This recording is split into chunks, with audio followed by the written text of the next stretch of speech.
Basically, it wasn't me actually noticed. My assistant manager, I was in the office and she says, John, I have to send you home. You're slurring your words or something's not right about you. She says, you sound as if you've been drinking. And I was a damned in because I hadn't been. As time went on, there was obviously something wrong. So obviously I went to the doctor. Through that, I went to the hospital and they discovered through scans that I had been taking strokes. So it's through the strokes that's caused me to have the dementia. I didn't notice it myself at first. It was everybody else pointing it out to me. And then I started leaving gases on and I nearly had a fire in the kitchen a couple of times.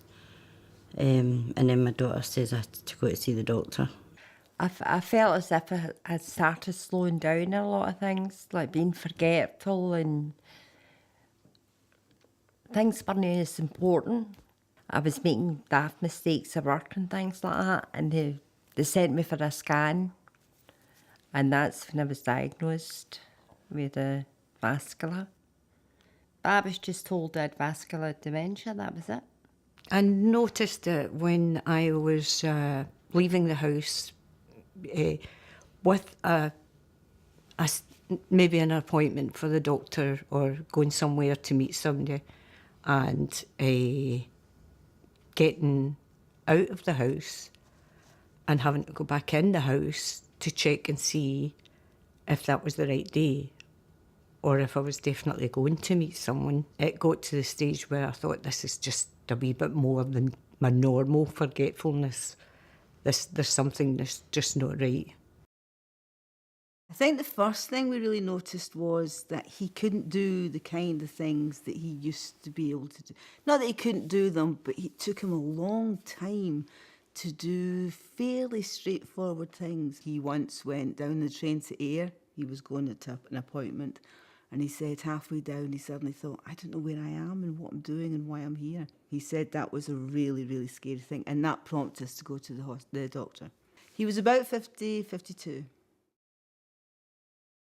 The first time I saw anything wrong, there was a situation where concern and a bit of empathy was required, and he lost his temper instead. That was the very first thing. It was just kind of mild things. I thought he was maybe leaving the iron on, feeding the cat twice, that type of thing. Words were on the tip of his tongue and he couldn't get the words out. So we had an appointment with a neurologist, and that was 2009. There was a year where my mum forgot all our birthdays.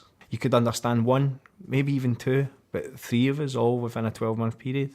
And I think by that point my mum knew that something was wrong as well. There was a point about 4 years prior to Joe's diagnosis that I started to notice that I was preempting things in the morning, starting to get his keys. He had 2 sets of keys, his lunchbox.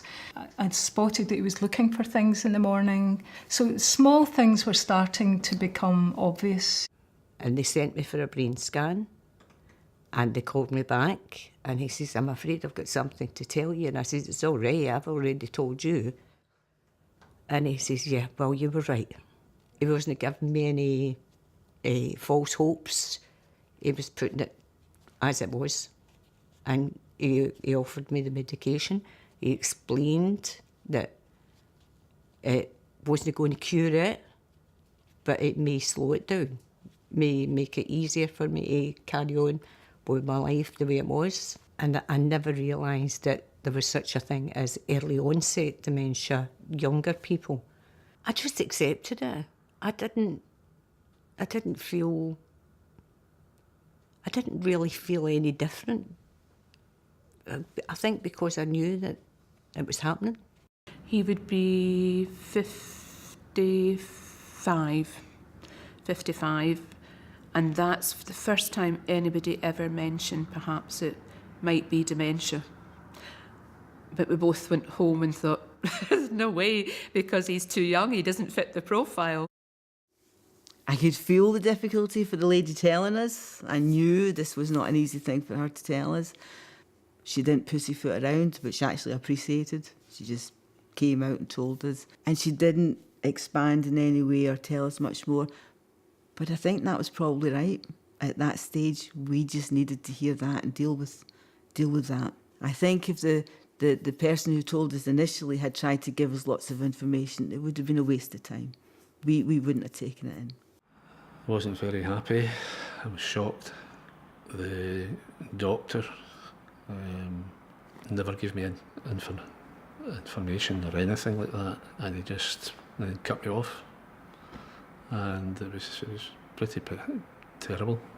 I think there was a relief that my mum had got a diagnosis, a relief that she started to doubt her mentality. You know, she thought she was going. Am I just imagining this? You know, is there something wrong with me? You know, there was a period where that's what was going through her head. But then there was the relief of getting the initial diagnosis, but then a gap between getting the diagnosis and services beginning. It was just worrying that I hadn't known. I mean, I felt fine and I felt healthy. Why should I get something like that? But why not? I mean, these things happen. I've come to terms. I've come to terms with it. I may still be a bit canny about what's going to be happening, but at the moment I feel good, and I do things like everybody else, and I don't wake up in the morning going, "Oh God, I've got this." I just get on with things. It was confirmation that I wasn't going out of my mind, that it wasn't me that was imagining all this.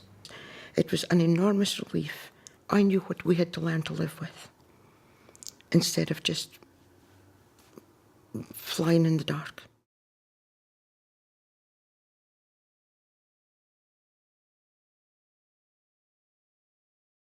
It can be difficult to get an accurate diagnosis of dementia when you're younger, because very often it can be difficult to get that diagnosis. It can be misdiagnosed early on. People might think it's depression, might think it's due to relationship difficulties, or if you're a woman, maybe down to the menopause.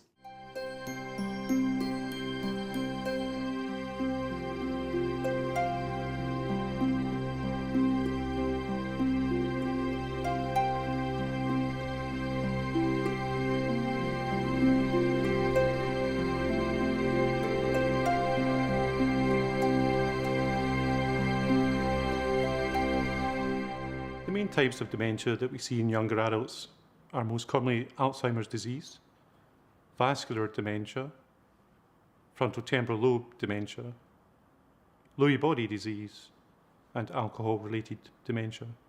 The common symptoms that we see, for example, in Alzheimer's disease is difficulty with short-term memory. So, for example, someone might be told some information or read some information, but they have difficulty in remembering that information after a short delay. The other difficulties that they may present with, or symptoms they may present with, is difficulty with their language or with speech, so that they find it difficult on occasions to find words in general conversations. In vascular dementia, again, we have similar difficulties with memory. Often the memory progression in vascular disease can be quite sudden deterioration depending on the vascular or brain pathology involved with that. But in other types of vascular dementia, there can be quite a slow, insidious loss of memory function. In frontotemporal lobe dementia, memory is generally not affected, and what is generally affected in frontotemporal lobe dementia is the person's social skills and personality. In certain variants of frontotemporal dementia, such as semantic dementia or progressive aphasia, the key issues or difficulties there are to do with language functions. That is in the sense that people or individuals then have difficulty constructing language, may have difficulty with understanding what's being said to them, or may have difficulty, for example, naming objects. And so it's primarily language difficulties that they present with, and actually there's very little in the way of memory problems. Lewy body disease, again, can present with memory loss and impairment similar to Alzheimer's disease. But the difference there is that the memory can often fluctuate, as can the individual's attention. And so that the memory or their ability to remember things can fluctuate on a day-to-day or even on an hour-to-hour basis. In association with memory loss, the other typical features of Lewy body disease are Parkinsonian features. And these things would include perhaps stiffness or slowness of gait, balance problems, perhaps a slight stiffness, tremor of the hands, and perhaps loss of facial expressions.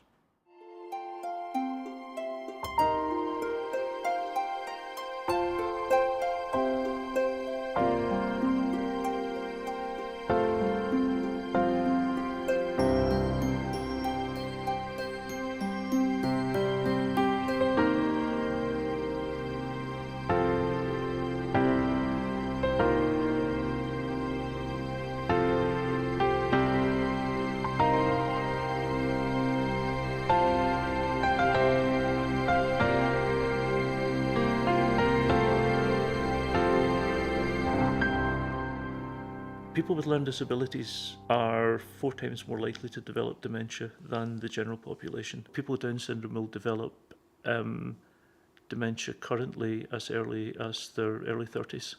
It's a very small group, but it's quite a big percentage of that group.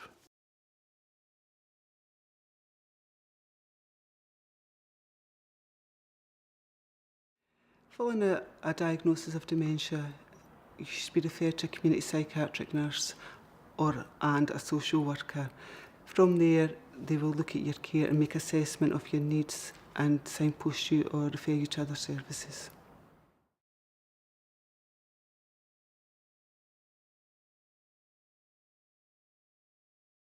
After diagnosis, there is a commitment from the Scottish Government to provide 1 year's post-diagnostic support. Now that could be provided from a community psychiatric nurse from the health service, or from someone from the social work department in your area, or from someone from a local voluntary sector organisation. The important thing to emphasise though is that support is continuous for a full year, and it involves giving people information, trying to link them up to their local community or to other peer groups that they may want to take part in, and also to help them plan for the future so that they get the support that they need throughout the journey of their illness.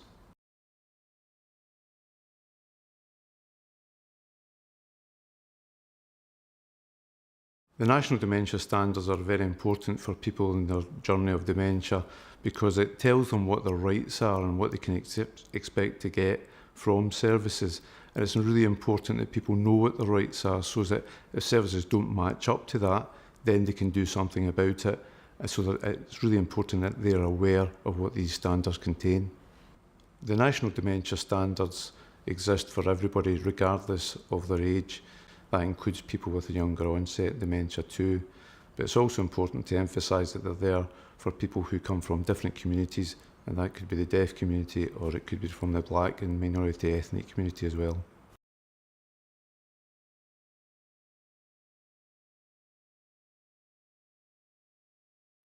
It's really important when somebody gets a diagnosis of dementia to know that there are other people that are in the same situation as them. How they can meet other people is through groups, and there are groups that offer peer support for a person with dementia. But it's really important for them to meet in an informal and relaxed situation as well. One form of support for people with dementia and their carers are dementia-friendly cafes. Dementia-friendly cafes can improve people's sense of confidence and well-being.